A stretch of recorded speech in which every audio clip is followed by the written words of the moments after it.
My name is Mike Simone, and I'd like to welcome you to what is the first of what I hope will be many of Mike's quick hits, tools that you can use so that you can maximize the value of your Cisco Advanced Threat Security implementation.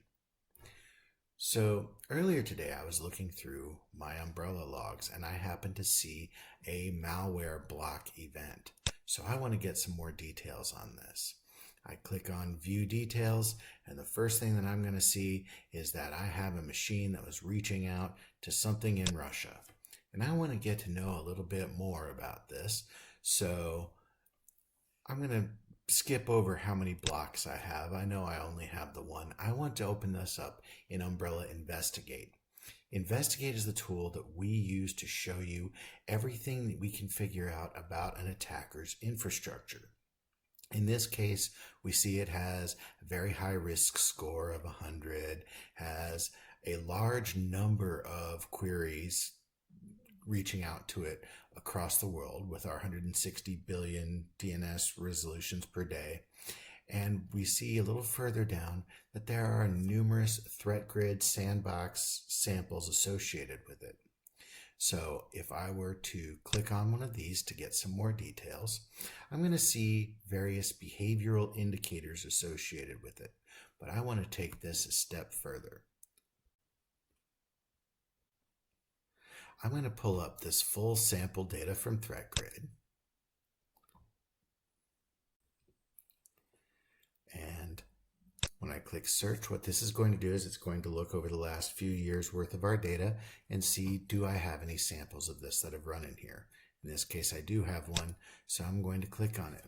And I'm going to see the behavioral indicators and any other irrelevant data about what this particular code sample did in our sandbox. So the first thing we notice, again, has a threat score of 100. We have a large number of behavioral indicators associated with it.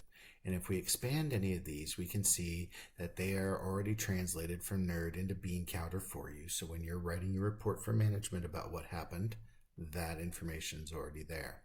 But what we really want to focus on today is the ones with Orbital queries. Orbital is our implementation of OS Query, which will allow you to look at running services, parts of the registry, across your entire organization at once. So what we're going to do is we're going to click this Orbital query, and it's going to go ahead and pre-populate that in our Orbital console. Now, at this point, I have a couple choices. I could either look for an individual machine, or I can search across my entire organization. So I'm going to say all. And when I run this query, I'm going to see, I do have a machine that does have this registry entry that is associated with Grand Crab. And shockingly enough, it is on a machine called Demo Grand Crab. Now, I also know that I happen to create that registry entry. So when we look for it, it says AMP would have prevented this. But hopefully, I was able to show you in just a couple of minutes how quickly you can surface, scope, contain, and remediate a threat in your environment. Thank you very much, and I'll see you again soon.